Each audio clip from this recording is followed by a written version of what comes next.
쓸모아. G7의 한국은 환영하지만 러시아는 반대한다. 독일이 주요 7개국 정상회담 확대와 관련해 한국의 참여를 환영했지만 러시아에 대해서는 반대 입장을 분명히 했습니다. 하이코 마스 독일 외교장관은 지난 10일 베를린을 방문한 강경화 외교장관과 제2차 한독 외교장관 전략 대화를 한 뒤 기자회견에서 이런 입장을 나타냈습니다. 마스 장관은 주요 7개국 정상회담에 한국의 참석을 매우 환영한다면서 한국은 국제적으로 중요한 국가라고 말했습니다. 그러나 그는 전체적으로 어떤 국가들이 G7 확대에 참여하는지 생각해야 하는데 G8이었던 러시아를 다시 받아들일 생각이 없다고 말했습니다. 강경화 장관은 지난 9일 감염병 사태 이후 6개월 만에 돌연 독일로 해외 출장을 떠났습니다. 6개월 전에도 뮌헨 안보회의 참석차 독일을 방문했는데 왜 다시 6개월 전에 갔던 독일을 코로나 발발 후 첫 해외 출장지로 꼽았는지 의아했습니다. 하지만 이 이유는 독일 외교장관의 발언으로 단순간에 풀렸습니다. 강경화 장관이 처음에 독일로 떠날 때 일부 보수 언론들은 이미 독일이 G7을 G11으로 확대하려는데 반대 입장을 내놨다며 부정적으로 보기도 했습니다. 마스 장관은 지난 6일 언론 인터뷰에서 G7과 G20는 합리적으로 조직된 별개의 틀이라며 우리는 G11이나 G12가 필요하지 않다고 했기 때문입니다. 하지만 강경화 장관이 독일에 가자 단번에 독일의 입장이 명확해졌습니다. 러시아 때문에 G7 확대 구상에 반대 입장을 냈던 독일이 한국의 참여는 환영한다는 것이었습니다.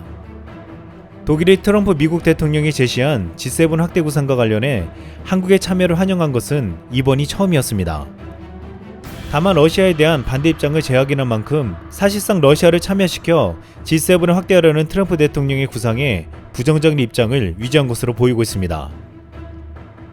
한국은 독일을 먼저 설득하고 나서 다른 G7 국가들을 설득할 예정으로 보이고 있는데 이 같은 작업 이후 일본을 압박할 것으로 보이고 있습니다. 전문가들은 G7 확대는 복합적인 이슈이기 때문에 독일만 설득한다고 해서 가능해지는 것은 아니라고 보았지만 일각에서는 독일을 설득해 G7 가입국들의 한국에 대한 분위기가 바뀐다면 일본 혼자 반대하기는 쉽지 않다고 보고 있습니다. 현재 다른 G7 국가 영국과 프랑스, 캐나다 등은 이번 감염병 사태에서 한국에게 큰 도움을 받았기 때문에 우호적인 상황이라 독일이 한국을 찬성한다면 이에 호응할 가능성도 높게 점쳐지고 있습니다. 강경화 장관은 독일에서 한국은 바이러스 대응 과정에서 모범을 보여줬고 국제사회에 대한 기여도가 높다면서 마스 장관의 말대로 국제사회의 논의 틀 속에서 논의를 거쳐 진전을 이뤄야 하는 상황으로 보고 있다고 당당히 말했습니다.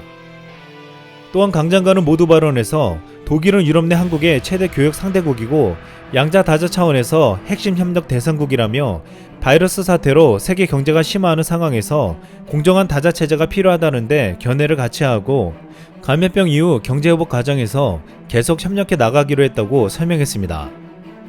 또한 강경화 장관은 미국에게 똑같이 방위비 인상 압박을 받고 있는 한국과 독일의 상황이 같다며 협력을 요청했습니다. 강경화 장관은 한국과 독일에 있어서 미국은 안보정책의 굉장히 중요한 축으로 주동 미군 감축 문제를 주의 깊게 보고 있다고 했습니다.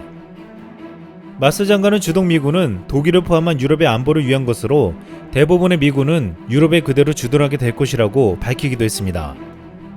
강경화 장관은 최근 바이러스로 인한 양국의 입국 제한 속 원활한 인력 이동 방안에 대해서도 논의했는데 여기서 어쩌면 독일 방문의 가장 큰 목적으로 보이는 발언을 했습니다.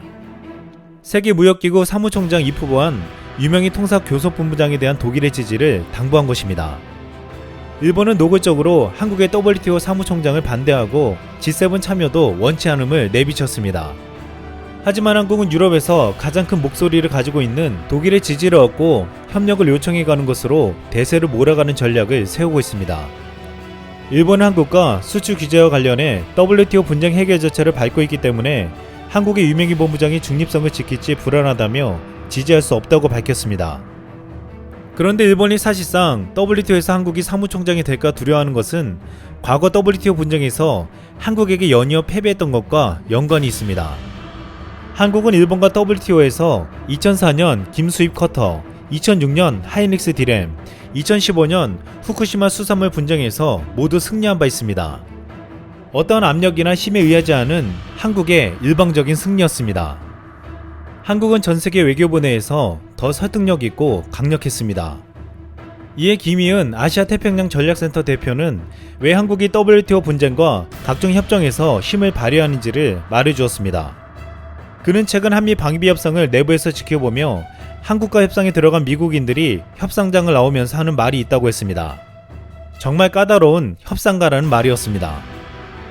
무엇보다 한국의 외교 협상가들은 영리하지만 그 어느 나라보다 영어를 잘하는 것으로 알려져 있습니다. 강경화 외교부 장관은 취임하자마자 한국의 국격과 국력에 비해 외교관의 영어 실력이 너무 부족하다며 대책을 마련하라고 지시했습니다.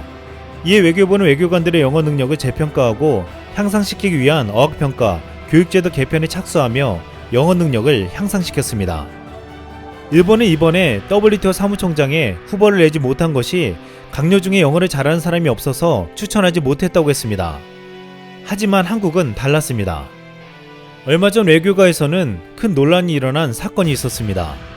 강경화 외교부 장관과 김현정 청와대 국가안보실 2차장의 5개월 전 영어 설전이었습니다. 국회 외교통일위원회 전체회의에서 정진석 자유한국당 의원이 강경화 장관에게 지난 4월 문재인 대통령의 중앙아시아 삼국 순방계기에 김 차장과 다툰 적이 있느냐고 질문하자 부인하지 않겠다고 답했습니다. 말미에 영어로 싸웠다는 얘기도 있다는 정 의원의 지적에도 강 장관은 특별한 해명 없이 사실상 시인했습니다.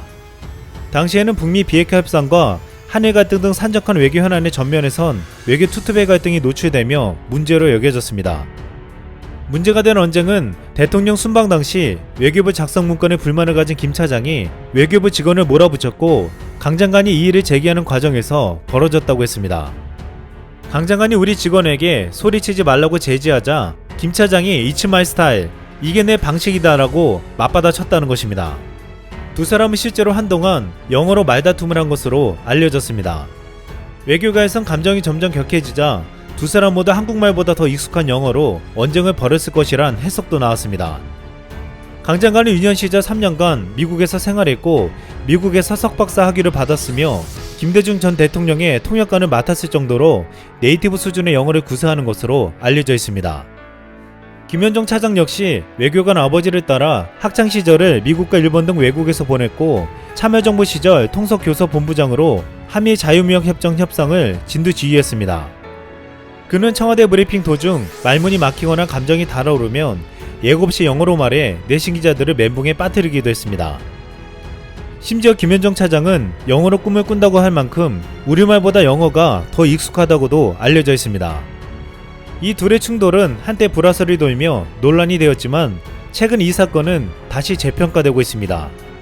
한국어보다 영어를 더 편하게 생각할 정도로 네이티브 영어를 구사하며 이를 가지고 논리적으로 자신의 주장을 펼치며 설득할 수 있는 두 명이 한국 외교의 전면에 서 있다는 것입니다. 강 장관의 리더십이 조용하고 부드럽고 섬세하다면 김 차장은 저돌적이고 적극적인 카리스마형에 가깝습니다.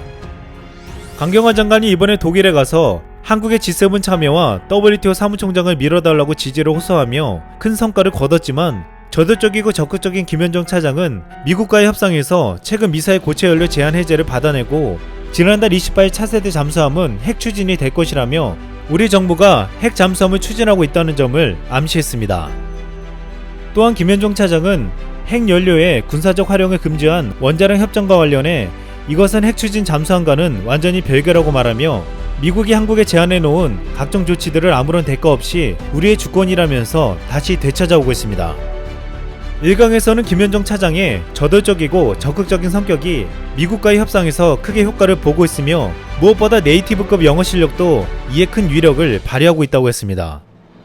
강경화 장관과 김현정 차장은 한국 외교의 최선봉에서 외교 안보의 주요 정책을 조율하는 컨트롤 타워로 각각 다른 장점을 가지고 전 세계에서 그 막강한 힘을 발휘하고 있습니다. 외교 무대에서 이 둘을 가진 한국을 일본이 상대하기는 쉽지 않다고 여겨지고 있습니다.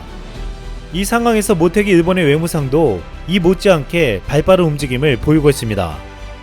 한국과의 관계 악화에 대한 관련 질문에 그는 이렇게 답했습니다. 사랑의 불시착 전부 다 봤다. 이상 쓸멍이었습니다.